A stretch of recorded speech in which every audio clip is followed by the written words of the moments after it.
नमस्कार. आज Suzuki school of व्हायलिनमध्ये या राम भजन संध्येमध्ये इथे जमलेल्या सर्व लोकांचं मी मनापासून स्वागत करते. आज आपण इथे परवा म्हणजे 22 जानेवारीला होणाऱ्या अयोध्येत संपन्न होणाऱ्या राम मंदिराच्या सोहळ्यात आपलं एक छोटंसं योगदान किंवा समर्पण म्हणून आपल्या रमा टीचर आणि आपली सुझुकी स्कूलची ही काही मुलं व्हायलिनवर प्रभू श्रीरामांची काही गीतं सादर करणार आहेत. तुम्ही ह्याचा छान आस्वाद घ्यावा आणि तुमचे मोबाईल फोन सायलेंटवर केलेत तर छान बरं होईल. मी मध्ये मध्ये सारखं काही इंटरप्ट करण्यापेक्षा आत्ता आम्हाला आज लाभलेल्या जे साथीला सगळे आहेत त्यांची पण आधीच ओळख करून देते. आज आपल्या कार्यक्रमाला साथसंगत करण्यासाठी रिदम्सवरती श्री वसंत देव आहेत.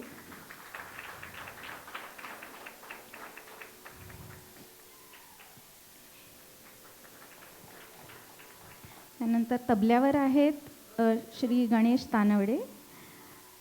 त्यांची थोडी ओळख सांगते. ते मूळचे उस्मानाबादचे आहेत. त्यांनी सुरुवातीचं तबल्याचं शिक्षण सोलापूरला श्री बाळासाहेब कुलकर्णी यांच्याकडे घेतलं आहे. नंतर पुणे विद्यापीठातून त्यांनी संगीतात MA आणि पंडित रामदास पळसुले यांच्याकडे गुरुशिष्य परंपरेत तालीम घेतली आहे. ते आकाशवाणी, दूरदर्शन, ICCR या सगळ्याचे मान्यताप्राप्त कलाकार आहेत. त्यांनी आत्तापर्यंत देशविदेशात अनेक उदयोन्मुख तसेच दिग्गज कलाकारांची साथसंगत केली आहे, जसे की उस्ताद उस्मान खान, विकास कशाळकर, पंडित प्रमोद मराठे, पंडित शौनक अभिषेकी आणि अनेक असे कलाकार. त्यांना त्यांच्या आत्तापर्यंतच्या जर्नीमध्ये अनेक पुरस्कारांनी सन्मानित केलं गेलेलं आहे. सो मी रिक्वेस्ट करीन की त्यांना आपण त्यांचं हे करावं, स्वागत.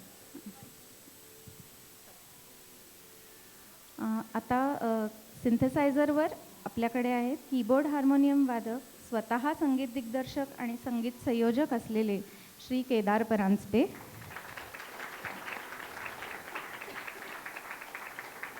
त्यांनी त्यांचं संगीताचं शिक्षण त्यांचे वडील सुप्रसिद्ध व्हायोलिन वादक पंडित रमाकांत परांजपे, जे पण आज आपल्या इथे आलेले आहेत, त्यांच्याकडून आणि काका श्री विवेक परांजपे यांच्याकडून घेतलं आहे.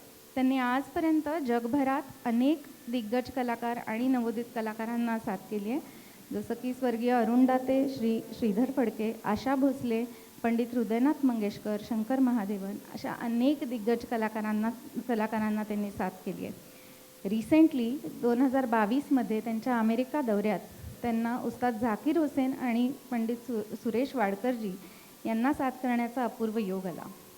त्यांना 2009 साली गुणवंत वादक हा पुरस्कार, तसंच 2012मध्ये IRAचं award for best music programming असे अनेक पुरस्कार त्यांना मिळालेले आहेत.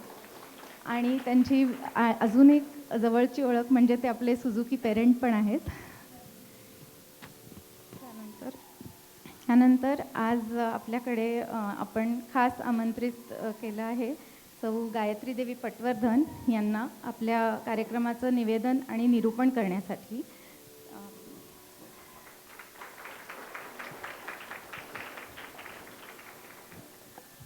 त्या वसंत व्याख्यानमालेसारख्या प्रसिद्ध व्यासपीठावरील व्याख्यात्या आहेत. त्यांनी आत्तापर्यंत विविध विषयांवर अभंग निरूपण केलेलं आहे. तसंच स्वातंत्र्यवीर सावरकर, रामदास स्वामी, छत्रपती शिवाजी महाराज, रामायण, महाभारत अशा अनेक विषयांवर त्यांची व्याख्याने झालेली आहेत. आणि त्याही आपल्या सुझुकी फॅमिलीचाच एक पार्ट आहेत. त्या सुझुकी ग्रँडमदर आहेत असं आपण म्हणूया.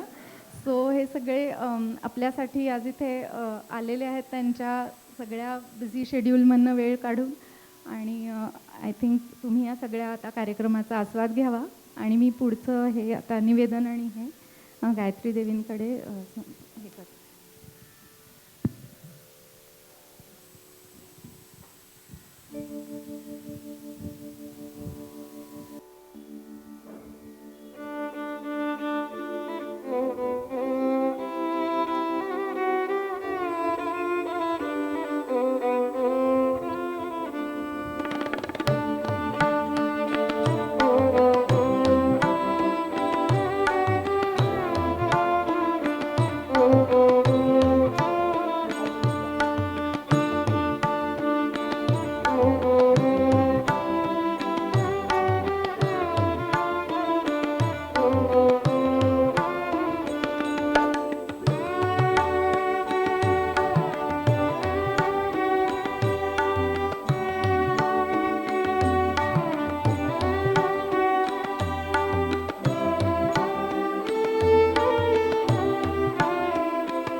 नमस्कार. अयोध्यामध्ये रामशिलान्यास झाल्यापासून रामलल्लाच्या प्राणप्रतिष्ठेपर्यंतच्या परवा होणाऱ्या सोहळ्यापर्यंत जे विविध कार्यक्रम सादर केले जात आहेत त्याच्यापैकी एक अनोखा कार्यक्रम आज आपण पाहत आहात. सुझुकी विद्यालयाच्या विद्यार्थ्यांनी काही गीतं, काही भावगीतं आणि महाराष्ट्र साहित्याला ललामभूत असणाऱ्या गीत रामायणातली काही गीतं बसवलेली आहेत आणि त्याचं वादन आपल्यापुढे होणार आहे. ही वादनातली जी गीतं आहेत ती आपल्याला परिचित असणारी अशीच आहेत, परंतु वादनाला शब्द नसतात. असते ती ट्यून किंवा धून असते. आणि मिले सुर मेरा तुम्हारा सारखी अशी ऑडिओ व्हिज्युअल हल्लीच्या शब्दात व्हायरल झालेली अशी ही ट्यून्स नाहीत. त्यामुळे कदाचित आपल्यासमोर त्याचे शब्द चटकन येणार नाहीत. यासाठी ती शब्दकळा आपल्यापुढे थोडक्यात उलगडण्यासाठी हे माझं व्याख्यानाचं व्यासपीठ नाही, याचं भान ठेवून थोडक्यात ते करण्यासाठी मी आज आपल्यापुढे गायत्री देवी पटवर्धन उपस्थित आहे. शब्दांचं भान एवढ्यासाठी की शब्द हे अभिव्यक्तीचं मोठं साधन आहे. त्यामुळे भाव, आशय, प्रसंग हे शब्दच व्यक्त करत असतात. त्यामुळे त्याचा थोडाफार उल्लेख घेत, आढावा घेत ही गाणी आपल्यापुढे मी मांडण्याचा प्रयत्न करणार आहे. आता सुरुवातीची 2 गाणी जी आपण ऐकलीत ते एक प्रकारे रामनामाचा एक उद्घोष जो केला आपण, रघुपती राघव राजा राम, आणि दुसरं लक्ष्मणाचार्यांनी रचित जगजित सिंह आपले गझल गायक जगजित सिंहांनी जे म्हणून पॉप्युलर केलेलं गाणं आहे हे राम, हे दोन्ही आपल्यापुढे आत्ता वाजवली गेली. एक प्रकारे त्या उद्घोषाला मी गजर असं म्हणते. रामनामाचा गजर आहे. गजर हा नेहमी निद्रिस्ताला जागृत करण्यासाठी असतो. झोपेचं सोंग घेतलेल्याला कधी जागृत करता येत नाही. पण तुमच्या आमच्यासारखे जे संसारामध्ये मशगूल आहेत, रमलेले आहेत, त्या लोकांना थोडं त्यातनं बाहेर काढून त्यांची सर्व इंद्रिय, त्यांचं सर्व लक्ष जो आत्ता कार्यक्रम आपण करतोय ज्या निमित्ताने त्या रामनामाकडे केंद्रित केला जावा, असा थोडासा यामागे उद्देश आहे. म्हणून पहिल्यांदा आपण हा रामनामाचा घोष केला आहे. महाराष्ट्राला हे सांगायची गरज नाही. आपण वारीच्या वेळेला सुद्धा बघता रामकृष्ण हरी, पंढरीनाथ महाराज की जय असा गजर होत राहतो.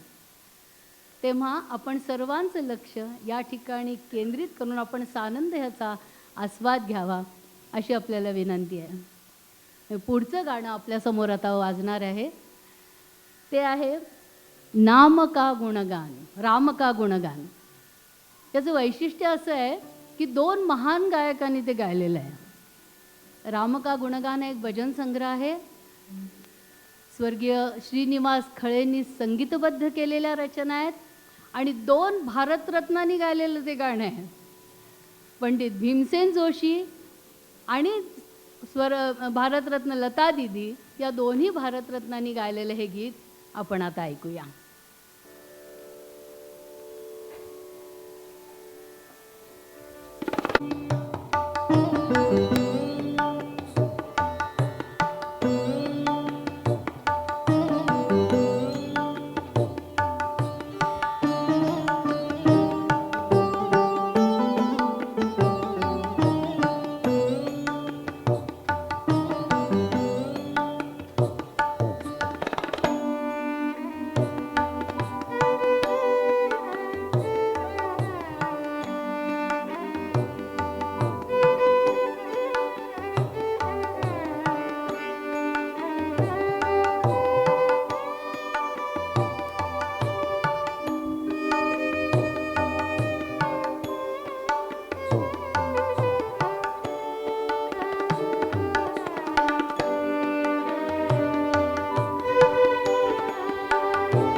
खूपच छान.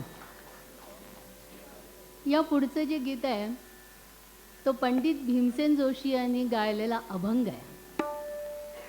आरंभी वंदीन अयोध्येचा राजा. रामाचं ज्या ठिकाणी संकीर्तन चालतं तिथे हनुमंत गुप्त रूपाने असतो असं म्हणतात, अशी आमची परंपरा सांगते.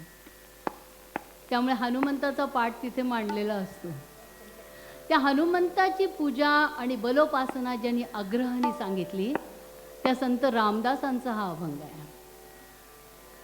थोडंसं वैशिष्ट्य सांगते. अभंग आपल्याला कदाचित परिचित असेलच, पण संत रामदासांचं सर्व कार्य ज्या कालखंडामध्ये झालं तो छत्रपती शिवछत्रपतींचा शिवाजी महाराजांचा कालखंड होता. शिवाजी महाराजांच्या आधी 21 वर्ष ते जन्मले आणि शिवछत्रपतींच्या युगप्रवर्तक कार्याला भगवंताचं अधिष्ठान असावं असा प्रयत्न त्यांनी केला. म्हणजे काय केलं त्यांनी? देवतांच्या उपासना तर सांगितल्या, अध्यात्माचं चिंतन आणि आचार हा रामदासांच्या कार्याचा आत्मा होता. पण त्यावेळेला परिस्थितीमध्ये हैराण झालेल्या लोकांचे विस्कटलेले संसार आणि जीवन त्यांना पुन्हा तेजस्वी कर्तव्योन्मुख करायचं होतं. आणि म्हणून त्यांनी 3 दैवत लोकांपुढे मांडली.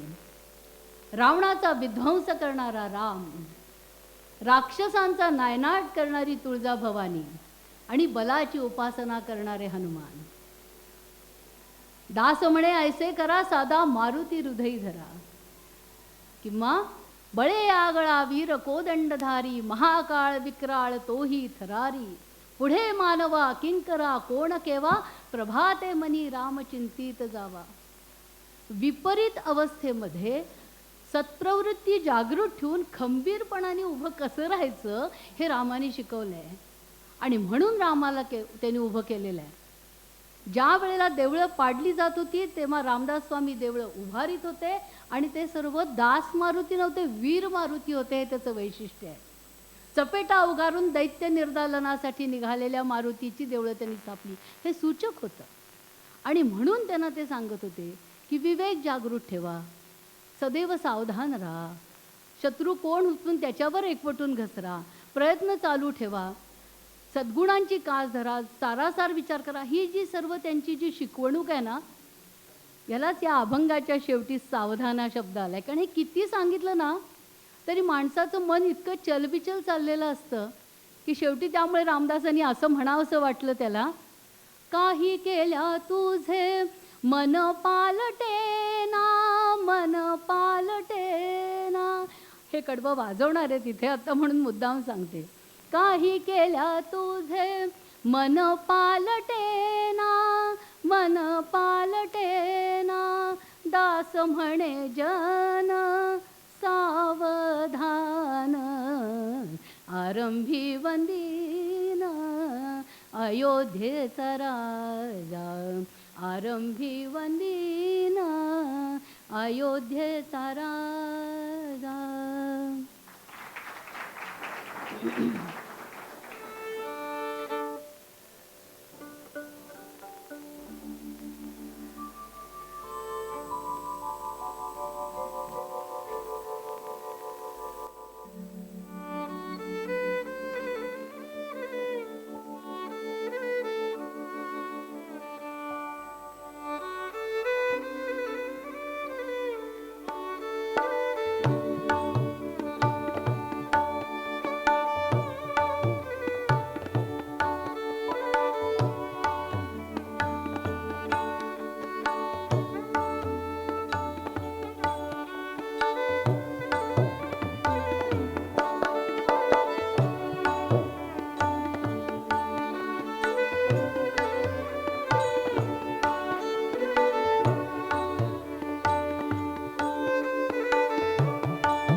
मी आता उल्लेख केला त्या काही केल्या तुझे मन पालटण्याच्या हरकती इतक्या छान घेतल्याबद्दल आणखी एकदा टाळ्या करा.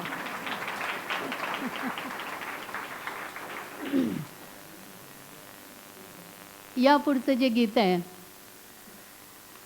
ते संत श्रेष्ठ गोस्वामी तुलसीदासांच्या विनय पत्रिकेतलं आहे. श्री रामचंद्र कृपाळू भज मन हरण भव भय दारुणम. विनय पत्रिका म्हणजे पिटिशन, रामचंद्राची केलेली आळवणी. आणि यामध्ये जवळजवळ 279 गीतं आहेत. त्यापैकी हे प्रसिद्ध गीत आपल्यापुढे वाजणार आहे. श्रीरामचंद्र कृपाळू भज मन हरण भव भय दारुणम नवकंज लोचन कंज. कंज म्हणजे कमळ. अवधी आणि संस्कृतमध्ये हे गाणं आहे.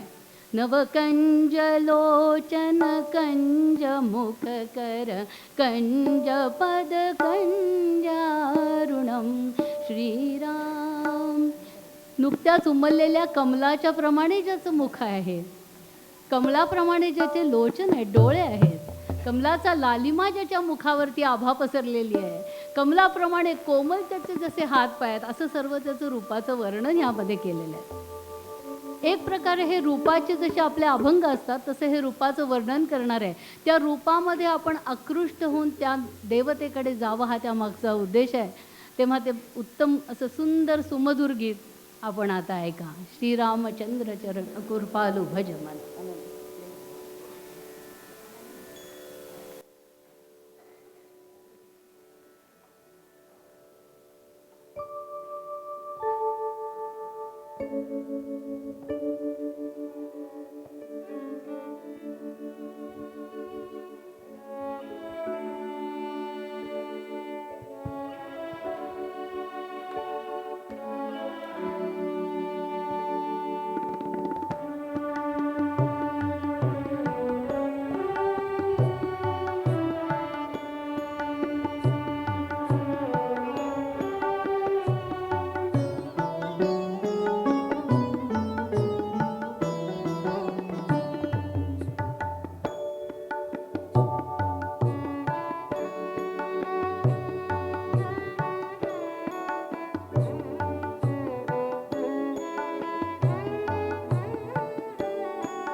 या पुढचं एक भावगीत आहे, जुन्या जमान्यातलं आहे. या मुलांना माहीत असण्याची शक्यता फार कमी आहे, पण तरी त्यांनी बसवलेलं आहे. देव पावला म्हणून एक सिनेमा होता, त्यामध्ये पु ल देशपांड्यांनी संगीतबद्ध केलेलं आणि माणिक वर्मांनी गायलेलं कबीराचे विणते शेले कौसल्येचा रामबाई कौसल्येचा राम असं ते गाणं आहे. भाबड्या या भक्तासाठी देव करी काम अशी त्याची पुढची ओळ आहे. हे भक्तांनी हाक मारली की देव येऊन काम करतो, पण हे त्या उंचीच्या त्या आर्ततेने परमेश्वरापर्यंत जे पोचलेले आहेत त्या संतांसाठीच घडतं. त्यामुळे कबीराचं नाव घेतलेलं आहे त्याच्यामध्ये.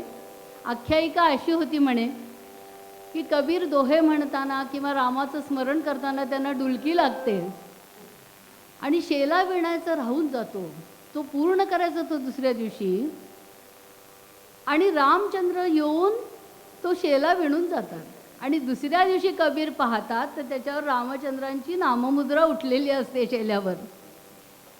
ही आख्यायिकांना सगळ्यांना महत्त्व अशा इतपत असतं की कुठल्या भावाने त्या आख्यायिका आल्या आहेत, कुठल्या कामासाठी त्या झालेल्या आहेत, त्यामधून कुठला आशय व्यक्त होतोय हे घेण्यासाठी या आख्यायिका असतात. त्यामुळे कबीराचे विणतो शेले करणारे कबीर किती उंचीपर्यंत गेले असतील. आपल्याकडचे सुद्धा संत आपण म्हणतो की ते आर्तो जिज्ञा सुरर्थार्थी ज्ञानीचे भरतर्षभ, या सगळ्या पायऱ्या चढत चढत जेव्हा त्या संत उच्च कोटीपर्यंत पोचतात तेव्हाच ही गोष्ट शक्य असते. पण त्या भावनेने ऐकूया कबीराचे विणतो शेले कौसल्येचा रामबाई कौसल्येचा राम.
या पुढचं गीत आहे ते सुद्धा तुलसीदासांचंच आहे.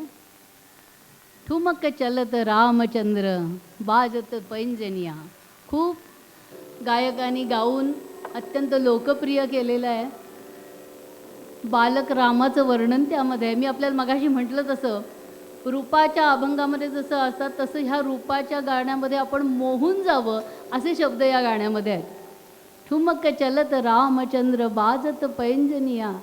आणि तो कसं राम आहे, आपल्याकडे बाळक्रीडेचे अभंग असतात की नाही, ते श्रीकृष्णाचे अभंग पुष्कळ आहेत गाणी त्याच्यावरती. तशी बालक रामाची गाणी ही ज्या वेळेला दैवतेची गाणी असतात ना त्यामध्ये वात्सल्याचा शिडकावा असतो आणि त्यामधून थोडंसं अध्यात्म घ्यायचं असतं, त्या रूपामध्ये गुंगून पडायचं असतं अशी त्याच्या मागची अपेक्षा आहे. आणि त्यामुळे हा राम बालक राम जातोय कसा. आपलं रामलल्लाचं मूर्ती साधारण 5-6 वर्षाच्या बालकाची आहे म्हणे, पण हा त्याच्याहीपेक्षा लहान असणार, कारण तो थोडासा उठतोय परत पडतोय, म्हणजे नुकतं चालणारं मूल कसं असेल तशा रामाचं वर्णन आहे. तो ठुमकत चाललेला आहे, तो पडतोय मध्ये. मग दशरथाच्या राण्या त्याच्या मागणं धावतायत कशा, त्याला उचलून घेऊन मांडीवर बसतायत. तो कसे बोबडे बोबडे बोलतोय, त्याच्यातली नाकातली लटकनिया कशी घालते आहे, तो आपले त्याचे अंग वगैरे झाडून कसं त्या बोलत बसल्यात, असं सर्व छान वर्णन यामध्ये आहे. आणि शेवटी म्हणतात तुलसीदास की त्याचं जे मुखकमल आहे ना त्याच्या मोहात मी एवढा पडलो आहे की त्याला काय उपमा द्यावी बरं. तुलसीदास अति आनंद, तुलसीदास अति आनंद, देख के मुखारविंद, रघुवर छवि के समान, रघुवर छवि के समान, रघुवर छवि बनिया. ठुमक चलत रामचंद्र ठुमक चलत. रघुवराच्या या मुखारविंदाला, या मुखकमलाला फक्त रघुवराचीच मुखकमलाची उपमा येते. असा तो ठुमकत चाललेला राम कसा आहे ते या गाण्यामधून आता आपण ऐकूया.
वारामते फारच छान.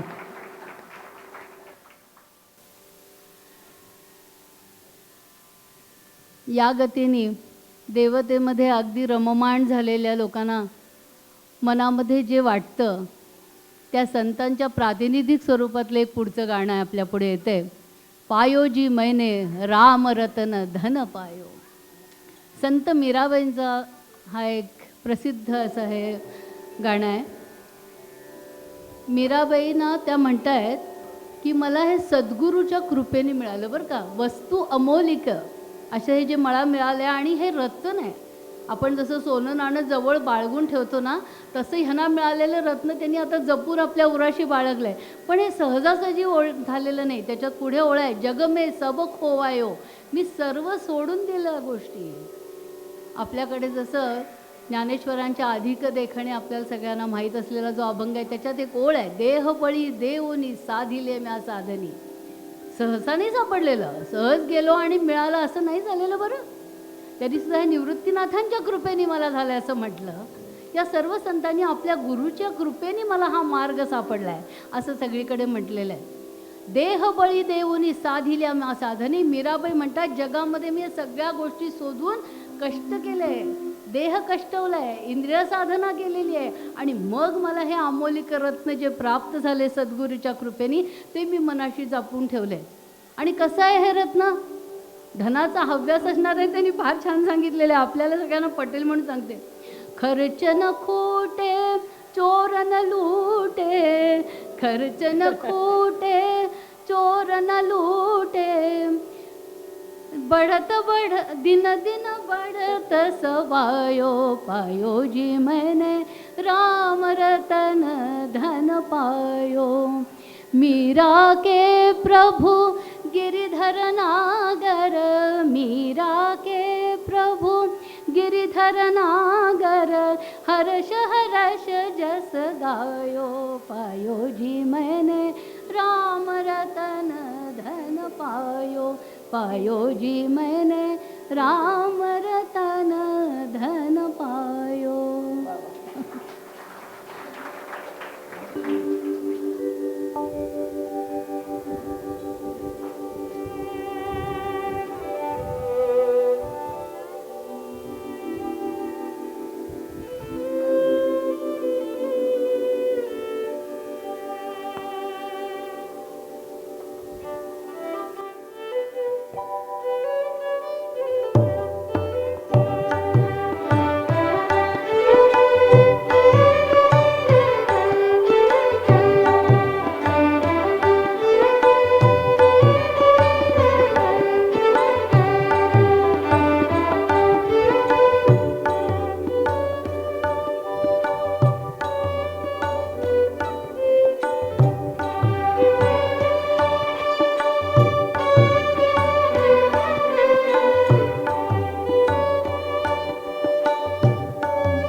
यानंतरची गीतं मी मगाशी आपल्याला म्हटल्याप्रमाणे ग दी माडगुळकर लिखित आणि स्वरबद्ध केली ती संगीतकार आणि गायक सुधीर फडके यांनी त्यांच्या लेजंडरी किंवा डिव्हाइन त्यांच्याकडनं ईश्वरी कृपेनेच जसं काही बनलं गेलं त्या गीत रामायणातली काही गीतं आता आपल्यापुढे वाजवली जाणार आहेत. 1 एप्रिल ही तारीख आली की पुष्कळांना किंवा बहुतेक सगळ्यांनाच एप्रिल फूल कसं करतात हे आठवतं. पण 68 ते 69 वर्षापूर्वी किंवा या 1 एप्रिलला 69 वर्ष पूर्ण होत आहेत त्याला, नभोवाणीवरती महाराष्ट्राला वेड लावणारा कार्यक्रम सुरू झाला होता. तो गीत रामायणाचा होता. 1 एप्रिल 1955. ह्या गीत रामायणाने अफाट लोकप्रियता लोकांच्या समोर मिळवली. गीत रामायणातली गाणी, त्याला लागलेला स्वरसाज, त्याचे झालेले जाहीर कार्यक्रम हे माझ्याच पिढीतल्या लोकांनी बरेचसे जणांनी पाहिलेलेही असतील, ऐकले असतील. मला आठवतं आहे सुधीर फडक्यांनी गायलेल्या कार्यक्रमाला मी जेव्हा पहिल्यांदा गेले होते तेव्हा लोक तिथे पुस्तकं घेऊन यायची. माझ्या वडिलांनी माझ्यासाठी घेतलेलं किंमत 2 रुपये किमतीचं पीच कलरचं मुखपृष्ठ त्याच्यावरती रेखाचित्र असलेल्या सीतामाईचं पुस्तक माझ्याकडे अजून आहे. ही पुस्तकं घेऊन एवढ्यासाठी जात असत की नभोवाणीवरती एकदाच कार्यक्रम व्हायचा, एकच गाणं वाजायचं आणि पुढे पुढे त्याचं रिपिटेशन कार्यक्रम शनिवार रविवारमध्ये होऊ लागला. पण ते शब्द लोकांच्या मधामध्ये रुजवण्यासाठी ते वाचत असत कार्यक्रम होताना आणि हे फार महत्त्वाचं होतं. असं गीतरामायण लोकांच्या पुढे आलेलं होतं.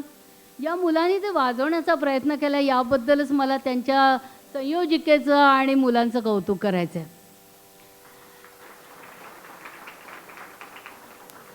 त्या गीत रामायणातलं पहिलं गीत जे आहे प्रसिद्ध, स्वये श्री रामप्रभू ऐकती कुशलव रामायण गाती, हे आता पहिल्यांदा ते वाजवणार आहेत. आपल्याला माहीत आहे अश्वमेध यज्ञाच्या निमित्ताने ज्या वेळेला अनेक लोक अयोध्येकडे आलेले होते त्यावेळेला वाल्मिकींनी आपल्या 2 शिष्यांना रामायण शिकवून तिथे पाठवलं होतं. ते होते लव आणि कुश. आणि लवकुश ही सुकुमार बाळं त्या ठिकाणी रामायणाचं गायन करतायत प्रत्यक्ष रामचंद्रांच्या समोर. इतके सुंदर काव्य आहे ते खरं म्हणजे. पण सगळी प्रत्येक रामायणातली काव्य ही किमान 8 कडव्याची आणि 12-13 कडव्यांची आहेत, त्यामुळे ती म्हणणं शक्यच नाही आहे. पण ही सुकुमार बाळं आहेत, ती कशी गात आहेत, किती सुमधुर गात आहेत. सामवेद असे गाणं चाललेलं आहे त्यांचं. बाळ बोलती सर्गा मागून सर्ग चालती असं त्यांनी म्हटलं. सचिव मुनिजन प्रिया या डोलती आसवे गाली ओघळती. लोकांना पुनःप्रत्ययाचा आनंद येतोय. रामकथा लोकांना माहीत झालेली होती पण ती पुनःप्रत्यय चालला होता आणि त्याला इतकं सुंदर उपमा दिलेली आहे माडगुळकरांनी. ज्योतीने तेजाची आरती. अहो, एखाद्या ज्योतीने 7च्या स्वरभास्कराची आरती करता येते का? पण असं काहीतरीच असं अकल्पित तिथे चाललेलं होतं. ही दोन्ही मुलं श्रीरामचंद्रांचं गीत गात आहेत. प्रत्यक्षाहून प्रतिमा उत्कट ते जे वर्णन करतायत ना, ते जे सादर करतायत चित्र, ते त्याच्याही पेक्षा उत्कट होतं असं त्यांनी म्हटलेलं आहे. असं हे ते गाणं आहे. आणि गंमत म्हणजे याच्या शेवटी शेवटी गहिवरून श्रीरामचंद्र उठलेले आहेत आणि त्यांनी आपल्या त्या दोन्ही पुत्रांना मिठीमध्ये घेतलं आहे. शेवटचं कडवं असं आहे, सोडून आसन उठले राघव, उठले राघव, उठून कवळती आपुले शैशव, आपुले शैशव, पुत्र भेटीचा घडे महोत्सव, परितो उभयानच माहिती, परितो उभयानच माहिती, कुशलव रामायण गाती. श्रीरामचंद्रांना माहीत नाहीत की हे दोन्ही आपले पुत्र आहेत आणि आपण प्रत्यक्ष ज्या रामचंद्रांचं वर्णन करतो हे पिता आपले आहेत हे या दोघांना माहीत नाही. असं हे अतिशय सुंदर असं गाणं. स्वये श्री रामप्रभू ऐकती, कुशलव रामायण गाती.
पुढचं गाणं जे आहे ते रामजन्माचं आहे. अयोध्येत रामाचा जन्म झालेला आहे. दशरथाला बराच काळ पुत्र नाही आणि त्यामुळे पुत्रकामेष्टी यज्ञ योजलेला आहे. 1 वर्षभर दशरथ राजा आणि त्याच्या राण्या व्रतस्थ राहिल्यात असा रामायणात उल्लेख आहे. ऋष्यशृंगाने यज्ञ सिद्ध केलेला आहे आणि त्यानंतर त्या पुत्रकामेष्टी यज्ञामधून विष्णूच्या कृपेने ही 4 बालकं जन्माला आली आहेत. त्याच्यामध्ये विष्णूचा अवतार आपण मानतो त्या प्रभू रामचंद्रांचा जन्म झाला आहे. सुंदर गाणं असं आहे, चैत्र मास त्यात शुद्ध नवमी ही तिथी. आणि पुढे म्हटलंय 2 प्रहरी रामचंद्राचा जन्म 12 वाजता आहे. 2 प्रहरी कागशिरी सूर्य थांबला. क्षणभर का बरं थांबून बघतोय तो? राम जन्मला ग सखी राम जन्मला, राम जन्मला ग सखी राम जन्मला.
रामायणातल्या सर्वच गाण्यात, पुढे सुद्धा काही गाण्यामध्ये सगळीकडे आपल्याला असा प्रत्यय येतो की याला जो स्वरसाज चढवलेला आहे तो शब्दानुसार आणि प्रत्यक्ष वातावरणानुसार किती योग्य असा चढवलेला असतो. म्हणजे स्वतः सुधीर फडक्यांनी अनेकदा म्हटलं की माडगुळकरांची गीतं ही अशी एकटाकी लिहिली गेलेली असतात आणि त्यामध्ये त्यांना वृत्त सुचत जातं आणि मलाही चाल लवकर सुचत जाते. पण त्यामुळेच ते आमच्याकडनं ते असं घडलं, पुन्हा आम्हाला असं घडवता येईल असं नाही, असं त्यांनी अनेकदा म्हटलेलं आहे. असं ते दैवी देणगीचंच घडलेलं असं ते गीत रामायण आपण आता ऐकत आहात. पुढचंही असंच उल्लसित करणारं गाणं आहे, ते सीता स्वयंवराचं आहे. सीतेचा खरं विवाह झाला, म्हणजे वाल्मिकी रामायणामध्ये स्वयंवर हा शब्द नाही आहे, पण आपल्या मनोभूमिकेत तो इतका रुजलेला आहे की सीतेचं स्वयंवरच झालं आहे.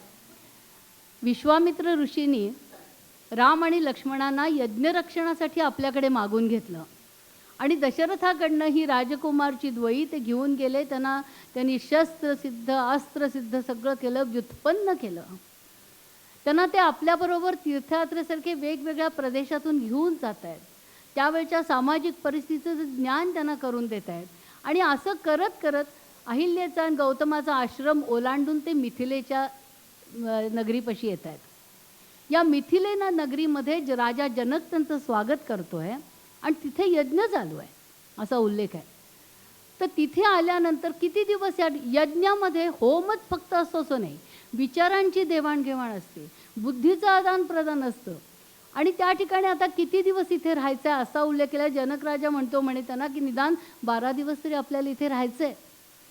आणि त्यावेळेला त्या वास्तव्यामध्ये त्यांच्याकडे प्रसिद्ध असलेलं शंकराचं धनुष्य आहे सुनाभ नावाचं, ते बघण्याची इच्छा व्यक्त केली गेली आहे विश्वामित्र आणि त्यांच्या या दोघा शिष्यांकडनं. कारण एखाद्या शौर्यानी वीरानी ही विविध अस्त्र पाहिली पाहिजे, त्याची माहिती घेतली पाहिजे. तसं हे सुनाभ धनुष्य जेव्हा बघायला गेले तेव्हा त्याला प्रत्यंच्या कोणी लावता येत नव्हती असा विषय जेव्हा झाला. प्रत्यंच्या कशी लावतात? उजवा अंगठा आणि त्याच्या शेजारच्या बोटामध्ये धनुष्याचं खालचं टोक पकडायचं असतं. म्हणजे केवढी ताकद बसेल बघा. आता माझ्या वयातल्या माणसांनी दोघात चप्पलीचं टोकसुद्धा पकडता येत नाही पटकन. ते तिथे रोवून पकडायचं असतं आणि डाव्या हाताने ते धरून त्याला वाकवून दोरी लावायची असते. ती ताणून लागली म्हणजे ती ताणून तो बाण सोडतात. त्याला प्रत्यंच्या चढवणं म्हणतात. आणि हे मल्लांच्या करवी ते सुनाभ धनुष्य तिथे आलं. त्याला श्रीरामचंद्रांनी अनुज्ञा मागून प्रत्यंच्या चढवायला सुरुवात केली आणि ते करताना ते धनुष्य मोडलं. असा हा दिसायला इतका दिसतोय सुकुमार पण अतिशय बलवान असलेला. आणि असे राजकुमार कोण, असे युवक कोण आहेत?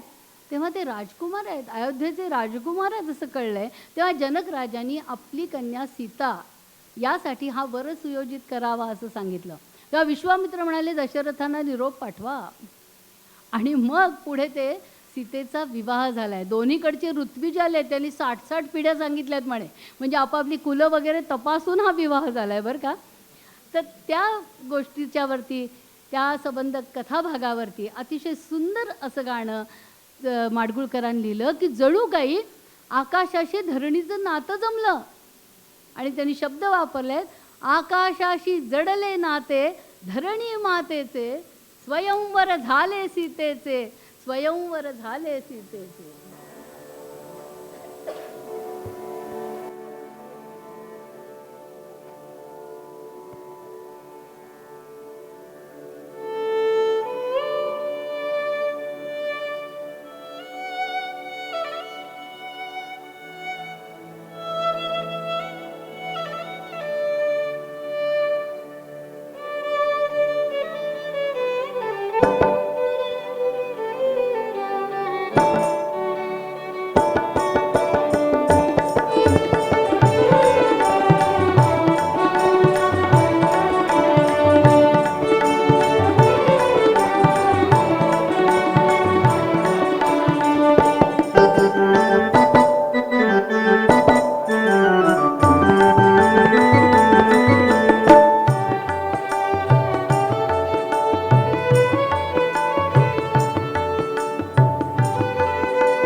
या पुढचं जे गीत आहे ते गीत रामायणातलं अतिशय लोकप्रिय आणि फार महत्त्वाचं गीत आहे. ज्या वेळेला रामचंद्र वनवासाला निघतात आणि वनवासाचा पहिला मुक्काम जिथे होतो तिथे काही काळ राहत असताना मध्यंतरीच्या काळात राजा दशरथ मृत्यू पावलेला आहे. आणि भरताला जेव्हा हे कळतं की आपल्या मातेनी रामचंद्रांना हट्टानं कपटी वचनं घेतली असं त्याला वाटतंय आणि त्याच्यामुळे त्यांना पाठवले वनवासात, हे चुकलंय म्हणून भरत आता रामचंद्रांच्या भेटीला आलेला आहे. पहिल्यांदाच रामचंद्रांना हे कळतं की आपला पिता निवर्तला आहे. दुःखदांत करणारी त्याची ते क्रिया करतायत. पण जीवनाचं वास्तव सत्य काय आहे हेही ते भरताला समजावून सांगतायत. ते प्रसिद्ध गाणं आहे, पराधीन आहे जगती पुत्र मानवाचा दोष ना कुणाचा.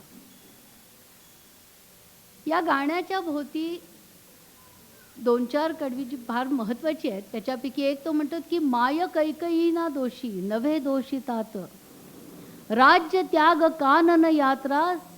या सर्व ज्या गोष्टी घडल्यात ना त्या दैवानी घडलेल्या आहेत. ते घडणारच होतं, ते घडून आलंय, त्याचा तू शोक करू नकोस, कुणाला दोष देऊ नकोस. हे माझ्या पूर्वजन्मीच्या किंवा तुझ्या पूर्वजन्मीच्या चाललेल्या गोष्टींचं हे फल पुढे चाललेलं आहे. पुढे त्यांनी त्याला सांत्वन केलंय. जरा मरण यातून सुटला कोण प्राणी जात, दुःख मुक्त जगला कारे कुणी जीवनात. मरण कल्पनेशी थांबे तर्क जाणत्यांचा,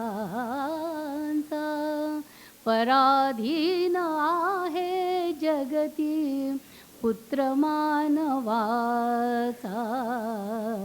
दोष ना कुणाचा. दोन ओंडक्यांची होते सागरात भेट. ओंडका शब्द हा खरं गाण्यात फारसा वापरला जात नाही की नाही, पण इथे हा खटकत नाही. पहा इतकं सुंदर त्याला वापरलेलं आहे.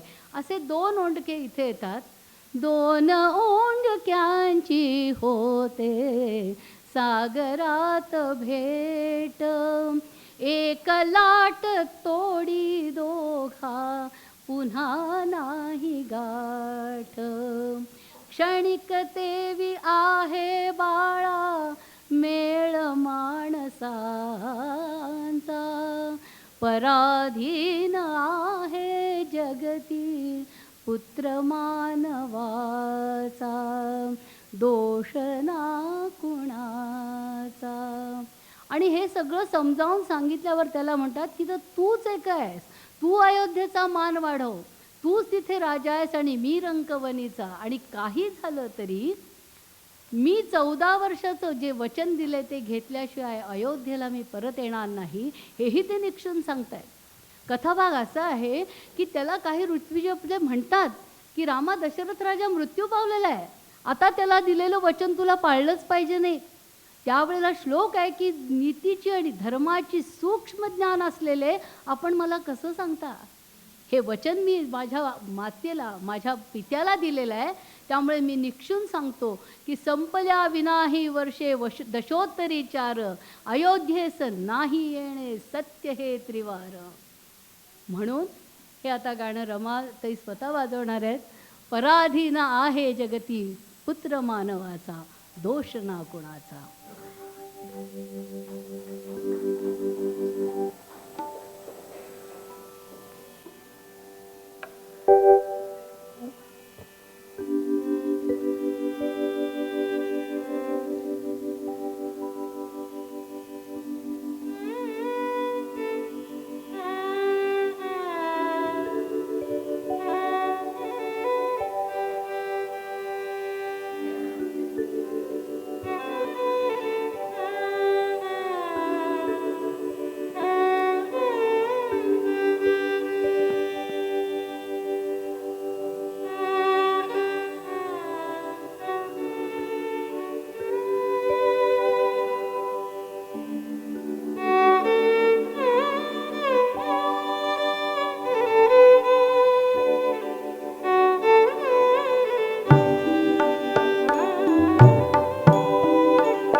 आपल्या लक्षात आलंच असेल की राज्याभिषेकाचा मुहूर्त काढला नव्हता का? मला सांगा, आपण विचार करा. मुहूर्त तर काढला असायला पाहिजे, तरी सुद्धा राज्याभिषेक होऊ शकला नाही. दैवगतीने विपरीत अवस्थेमध्ये आपण त्याला कसं सामोरं जातो त्याला पुरुषार्थ म्हणतात. आणि म्हणून श्रीरामचंद्रांना आम्ही पुरुषोत्तम म्हणतो. या श्रीरामाचं चरित्र वाचायचं कशासाठी? रामायण म्हणजे नुसती रामकथा नाही. रामाची साधकावस्था, सिद्धावस्था, त्याचा पराक्रम, त्याची धर्ममूल्य, त्याची नीतिमूल्य, या सर्वाकडे लक्ष टाकायचं आहे. त्यावेळची सामाजिक परिस्थिती, त्यावेळेला त्यांनी कसा कसा तिथे वर्तणूक केली, या सगळ्याचा विचार साकल्याने होतो तेव्हा रामायण सिद्ध होतं. रामायणामध्ये यानंतर ज्या वेळेला सीतेचं हरण होतं आणि त्यावेळेला सीता हरणानंतर सीता कुठे गेली हे त्यांना जटायू सांगतो आणि रावणाच्याकडे, श्रीलंकेकडे हा सगळा आता वानरसेना सहित कूच झालेलं रामाचं सैन्य समुद्राच्या तटाशी येऊन पोचतं. समुद्र खवळलेला आहे आणि लंका समोर दिसतेय. तेव्हा आता ह्याला उल्लंघून लंकेवर स्वारी कशी करायची असा प्रश्न पडलेला असताना लक्षात येतं की विश्वकर्म्याचा पुत्र जो नल हा वानर आपल्या सेनेत आहे. तो इंजिनियर आहे, स्थापत्यशास्त्र प्रमुख आहे. तेव्हा त्याच्या मार्गदर्शनाखाली सेतू उभारला जातोय. मोठमोठ्या शिळा आणि ओंडके टाकले जात आहेत आणि 5 दिवसामध्ये रामसेतू उभारला गेलेला आहे. बरं, तेव्हा तो या रामसेतूचं चित्र आपल्यासुद्धा नासाच्या सॅटेलाईट चित्रामध्ये पण येत आहे समुद्राखाली. आज तो हा रामसेतू तिथे अस्तित्वात आहे. त्याच्या भोवती एक छोटीशी आख्यायिका आहे की ती खार म्हणे वाळूमध्ये लोळत होती आणि समुद्रात उडी टाकत होती. कुठल्या कार्यासाठी, मी मगाशी आपल्याला म्हटलं की आख्यायिका फार महत्त्वाच्या नसतात, त्यातला भाव महत्त्वाचा आहे. कोणत्या कार्यासाठी आणि कशासाठी आपण आपला खारीचा वाटा देतोय हे फार महत्त्वाचं असतं. त्यावेळेचं जे गाणं केलेलं आहे ते सेतू बांधा रे सागरी असं आहे. आपण एखाद्या श्रमदानातून जेव्हा एखादं कार्य उभं करतो ना, तेव्हा त्याच्यामागे एखादी घोषणा देत असतो किंवा एकमेकाला जोर चढावं म्हणून काहीतरी एकमेकाचा उद्घोष करत असतो. या ठिकाणी म्हणतायत, सेतू बांधा रे सागरी, सेतू बांधा रे सागरी, सियावर रामचंद्र की जय. आणि आता मुलं वाजवत आहेत. मनामनाचे सेतू उभारण्याचे हे गाणं आपल्यालाही मनामध्ये रुजवून ठेवायला हरकत नाही.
मला वाटतं या वादनासाठी, संयोजनासाठी आणि साथ संघासाठी पुन्हा एकदा टाळ्या झाल्या पाहिजेत.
आपण सर्वजण इतक्या आनंदाने याचा रसास्वाद घेतोय. हाच कार्यक्रम तुळशीबागेमध्ये परवा संध्याकाळी 5 वाजता राम मंदिरात होणार आहे. या कार्यक्रमाच्या सांगतेकडे आपण आता वळतो आहोत आणि गीत रामायणातलं शेवटचं गाणं आणि या कार्यक्रमातलंही शेवटचं गाणं आता आपल्या पुढे सादर होणार आहे. शेवटचं गाणं आहे, रघुराजाच्या नगरी जाऊन गा बाळानो श्रीरामायण. मी मगाशी आपल्याला म्हटलं की रामायण कसं वाचायचं, तसंच वाल्मिकींनी त्यांच्या दोघा शिष्यांना सांगितलं की रामायणाचं कसं वाचन करावं आणि कसा प्रसार करावा. रामायण तिथे जाऊन गायचं कसं, ते अयोध्येतल्या लोकांच्या पुढे थोडं थोडं म्हणत जा असं त्यांनी म्हटलंय. एका मागून एक जीवनक्रम उलगडत जा असं म्हटलेलं आहे. सर्गक्रम घ्या पुरता ध्यानी, भाव उमटू द्या स्पष्ट गायनी. थोडे थोडे गात प्रतिदिनी पूर्ण कथेचे साधा चित्रण. एकाच दिवशी मोठा डोस दिला की आपल्या डोक्याला सुद्धा त्रास होतो की नाही, तसं नाही आहे. त्या रामकथेची गोडी लोकांना थोडी थोडी चाखत चाखत सगळ्यांच्यापर्यंत ती पोचवा. मुनिजीन पूजित नगरामधुनी, नराधिपांच्या निवासस्थानी सगळीकडे हे फिरवा. सगळ्या बाजूच्या रस्त्यामधून जाऊ दे. आणि जेव्हा तुमची ही अशी लोकप्रियता झाली ना की रामच तुम्हाला स्वतः बोलावून घेतील असं त्यांनी म्हटलंय. आणि मग त्या ठिकाणी गेल्यानंतर आणि हे सर्व गायन करताना भाव संयमित ठेवा. त्याच्यामध्ये कुठे सुरतालाला चुकू नका, अशा सर्व त्याच्यामध्ये सूचना दिलेल्या आहेत त्यांना ते. आणि या मुलांना म्हणतायत आणि असं जाऊन तिथे तुम्ही हे रामायण गा. नगरी लाभता लोकमान्यता, लाविल आर्ता श्री रघुनाथा. उत्सुक होऊन श्रवणा करिता, उत्सुक होऊन श्रवणा करिता, करवतील ते तुम्हा निमंत्रण, करवतील ते तुम्हा निमंत्रण.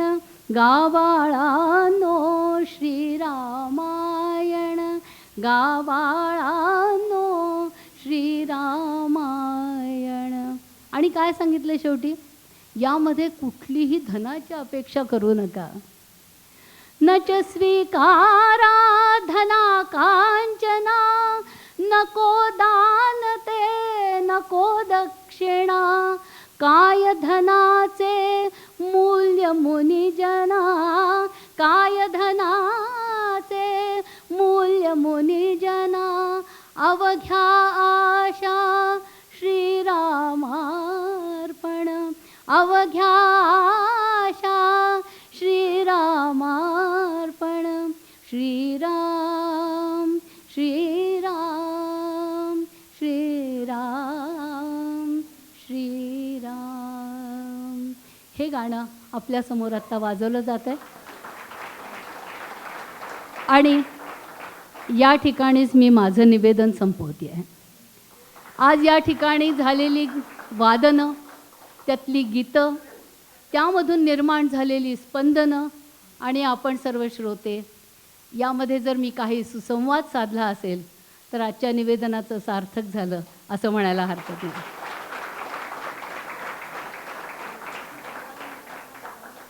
होतं या गाण्याच्या शेवटी जसा रामाचा उद्घोष आहे जेव्हा म्हणतील तेव्हा आपणही सर्वांनी त्यामध्ये सामील व्हावं अशी त्यांची सूचना आहे.